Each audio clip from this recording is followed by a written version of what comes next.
થઈ ગઈ છે હવે. શું થયું? કેમ આમ અચાનક આવી? અને આમ રડેલો ચહેરો કેમ દેખાય છે તારો? જણાવીશ કઈ? જો અમારા સાસરિયાવાળા બહુ સારા લાગતા હતા ને, ઘરેથી કાઢી મૂકી મને. હા, કાઢી મૂકી? હા, આ શું બોલે છે તું? સાચું બોલું છું. ઘરેથી કાઢી મૂકી એટલે અહીંયા આવી છું. બેટા, આ તારા સાસરીવાળાએ તને કાઢી મૂકી, પણ કારણ શું? કારણ વગર જ તને ઘરની બહાર ધકેલી દીધી? હું છેલ્લી વાર અહીંયા આવી ત્યારે તો તમને કીધું હતું કે મારા સાસુની તબિયતના કારણે હું એના ખાવા પીવામાં ટેક રાખું છું. એ ટેક કોઈને ગમતી નથી. જો કાંઈક કહેવા જાવ તો હું ખરાબ. હું તો એના સારા માટે જ કરું છું ને, ક્યાં કંઈ ખરાબ વિચારું છું. વાત સાચી છે તારી. તું તો તારા સાસુના સારા માટે જ કહેતી હતી, તો પછી એ આમ અચાનક આવું શું કામ તારી સાથે વર્તન કર્યું? મેં તને કહ્યું હતું બેટા કે તું ત્યાં કંઈ નહીં બોલતી, એ લોકોને કંઈ નહીં કહેતી, પણ તું જ સમજી નહીં. તને સમજાવીને થાકી ગઈ કે જેને જે કરવું એ કરવા દે. સાચું શું ખોટું શું, જો જેને પોતાની જ નથી પડી એને તું શું કામ સમજાવે? કહ્યું હતું કે નહીં? સાચી વાત છે મમ્મી. તમે કહ્યું હતું ને એ વાત માની લીધી હોત તો સારું હતું, પણ મારી આ દેરાણી, મારી દેરાણી તો હું ખાવામાં રોકટોક રાખું અને એ ઠૂસાડી દે. ક્યારેક ખીર તો ક્યારેક બટેકા પૌવા, ક્યારેક બટેકાની પૂરી તો ક્યારેક તુરિયા પાત્રાનું શાક. એમાં કેટલું તેલ આવે! બધી વાત સાચી છે બેટા, પણ આજે જોયું ને, આજે તું એ લોકોની આંખે ચડી ગઈ ને અને તારી દેરાણી સારી થઈ ગઈ ને. હું તો સારા માટે કરતી હતી, એમાં હું આંખે ચડી ગઈ. મેં આમાં ક્યાં એનું ખરાબ કર્યું છે મમ્મી? બેટા, ભલાઈનો જમાનો નથી. તમે તમારી સારપ બતાવવા જાઓ ને તો એવું જરૂરી નથી કે લોકોને તમારી સારપ ગમે જ. આજે લે તે રોકટોક કરી એવું દેખાડું, પણ એ લોકોને એમ ન દેખાડું કે તું એમની તબિયત વિશે સારું વિચારી રહી છે, તું એમના માટે સારું વિચારી રહી છે. તારી રોકટોક એ લોકોને નડી આવી. જો અંકિતા, હવે શું કરીશું? પણ તને ઘરમાંથી કાઢી કોને? બધાએ થઈને. શું? આ શું બોલે છે તું? તો અશોક કુમાર કઈ ન બોલ્યા? અશોક કુમાર? મેં તમને કીધું તું ને, જેવા બધાની સામે દેખાય છે ને એવા અંદરથી છે નહીં. અશોક કુમારે તો મને એવું પણ કહી દીધું કે મારે તારી કાંઈ જરૂર નથી, તું તારા માના ઘરે જતી રહે. જો મમ્મી, એને મારી કાંઈ જરૂર ન હોય ને તો મારે 17 વાર એની જરૂર નથી. હું એ ઘરમાં પાછી જવાની જ નથી હવે. જો બેટા, જે ઘરમાં મારું માન સન્માન ના હોય ને એ ઘરમાં હવે હું પગે નહીં મૂકું. જો બેટા, તને ખોટું લાગશે પણ જ્યારે મેં તને રોકીને ત્યારે તારે રોકાઈ જવાનું હતું. તારે આ વાતમાં આવવાનું જ નહોતું.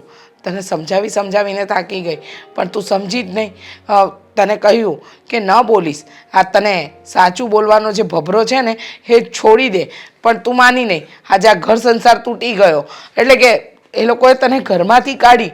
હવે આનાથી ભૂંડું તો શું કહેવાય?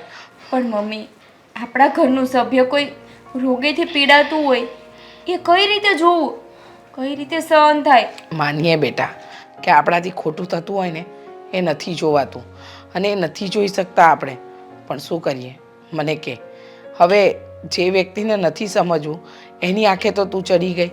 આજે એ લોકોની નજરમાં તો તું દુશ્મન જ બની ગઈ ને. આ તારી દેરાણી એ હિરોઈન બની ગઈ. હા, જોયું, એને બધાના દિલ જીતી લીધા કે આ તો રોકટોક કરતી જ નથી, આ તો અમને કંઈ કહેતી જ નથી. અને તું તે ભૂંડાસ લઈ લીધી ને. મમ્મી, 100 વાતની એક વાત. હવે કદાચ મને ફોન કરીને અશોક બોલાવે ને તોય હું એ ઘરમાં પાછી નથી જવાની. હવે શું બેઠા? હા, પાણી વહી ગયું પછી પાર બાંધવાની, એનો શું મતલબ? અને નથી જવું એટલે હા કોઈ ઢીંગલીના ખેલ નથી. સમય આવે ને બધું સારું પાર પાડવું પડશે. અને હું તારા સાસુને જઈને મળી આવીશ. હા, આમ તો કેમ ચાલે?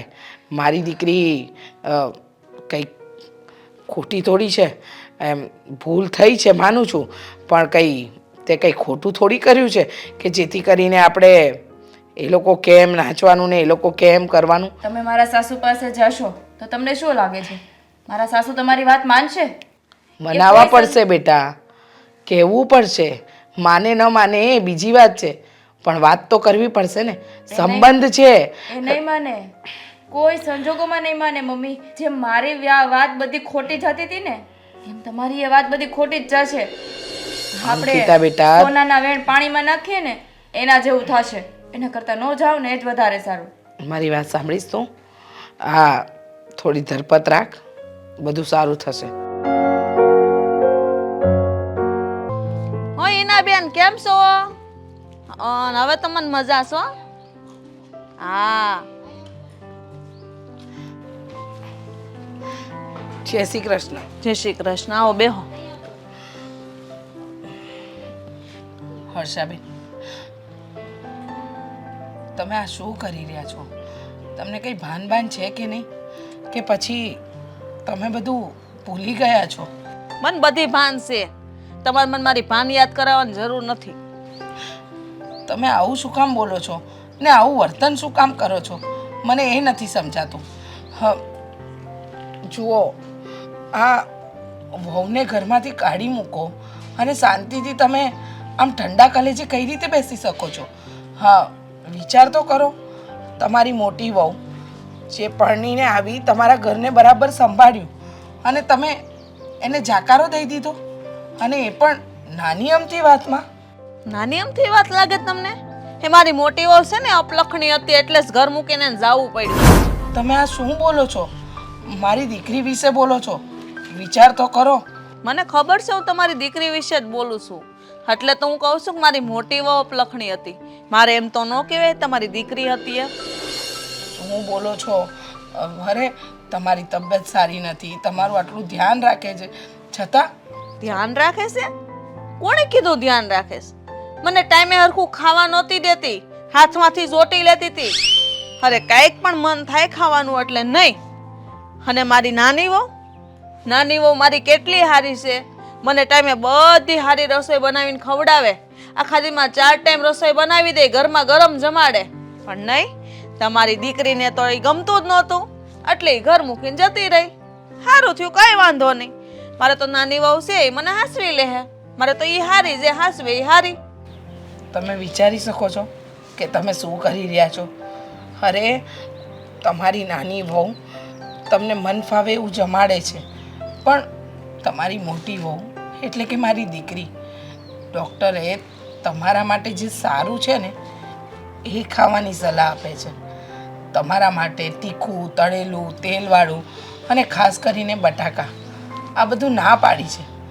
એટલે એ ના પાડે છે, પણ તમે છે કે સમજતા જ નથી. અને તમે મારી દીકરીને એમ કહો છો કે તમને તમારું ભાવતું ભોજન નથી આપતી. ક્યાંથી આપે? જો તમારી તબિયત ખરાબ થઈ જાય, તમે વધારે બીમાર પડો અને કંઈ ના ખાવા દે, એના કરતાં તો સારું છે ને કે તમે પહેલેથી જ તમારા ખાવા પીવાની પરેજી પાડો. મને ખબર છે મારા શરીરનું મારે કેવી રીતે ધ્યાન રાખવું. આજકાલની આવેલી મને શિખામણ દે છે. હી મોટી છે કે હું મોટી? અત્યાર સુધીમાં કેટલી દિવાળી મેં જોઈ છે, એને હું જોયું છે, એને હું ભાન પડે?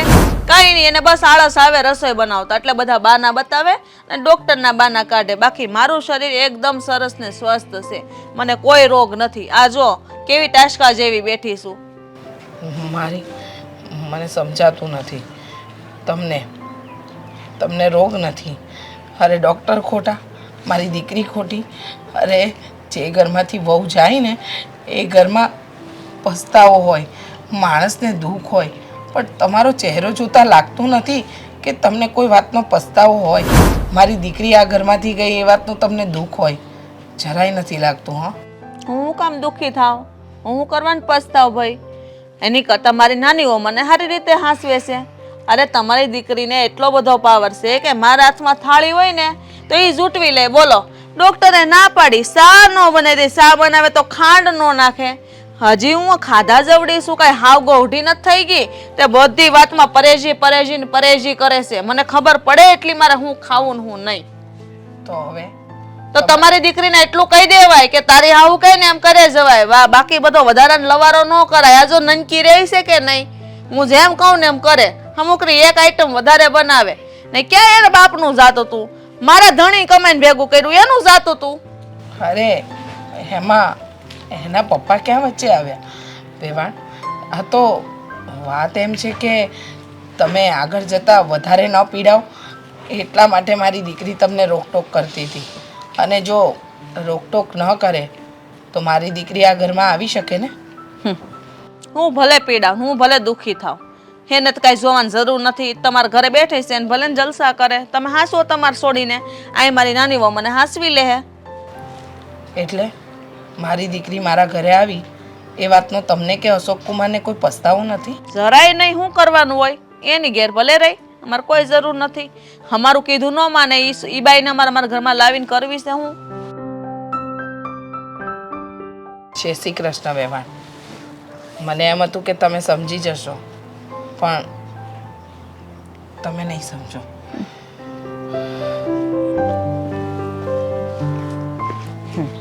મને સમજાવાય.